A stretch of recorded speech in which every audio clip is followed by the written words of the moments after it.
My daughter asked it like it was nothing. "Dad, who's that man who watches me sleep?"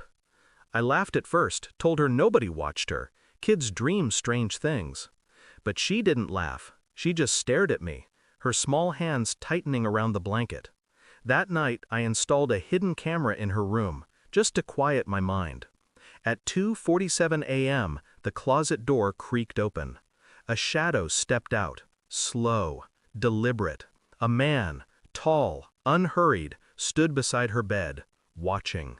He didn't touch her, didn't move, just stood there, for 6 full minutes. Then, as if sensing the camera, he turned his head and looked straight into the lens. I froze the frame, stared at the shape of his face. Something in me recognized him before my mind caught up. Morning light didn't help.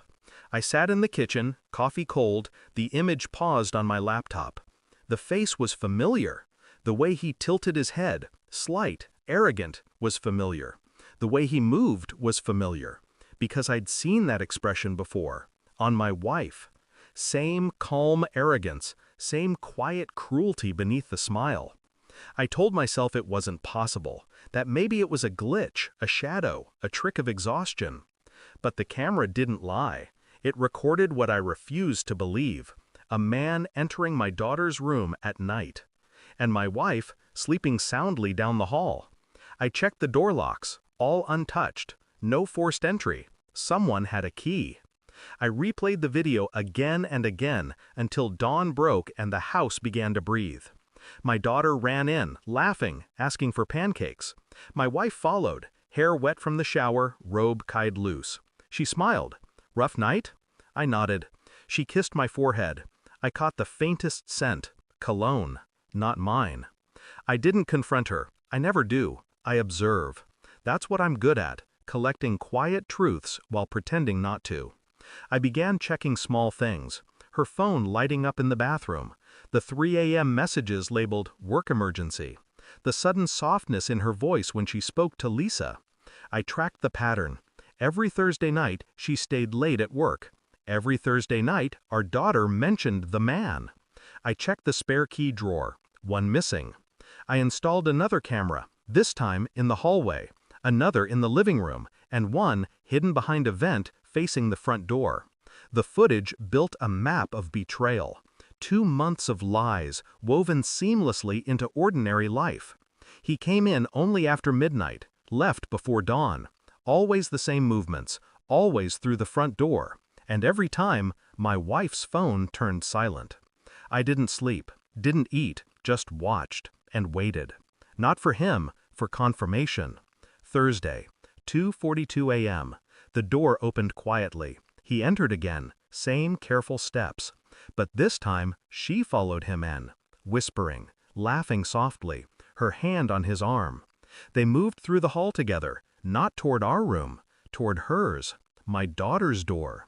She opened it for him. He kissed her, then stood beside the child's bed again, like it was ritual, like it thrilled them both somehow.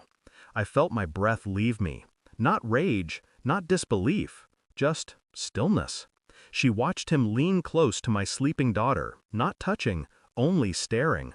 Then she whispered something, too soft for the mic. He smiled, and they left the room together. I watched until dawn, until the front door closed again. Then I downloaded the footage, all of it. At breakfast, she was radiant, like guilt had made her glow. She asked if I was okay. I said yes. I placed a small USB drive beside her plate. "Watch this later," I said. Then I kissed her forehead and left for work. She called 2 hours later, screaming, crying, begging for an explanation. I didn't answer. By noon, she was at the police station, trying to explain the footage before I could. But I'd already sent copies, one to my attorney, one to child services. Her lover was a registered offender, a name she'd hidden under Lisa. By evening, he was in custody. She was questioned, and my daughter was asleep in her grandmother's house. When I finally walked through the empty home that night, her scent still lingered, faint, artificial.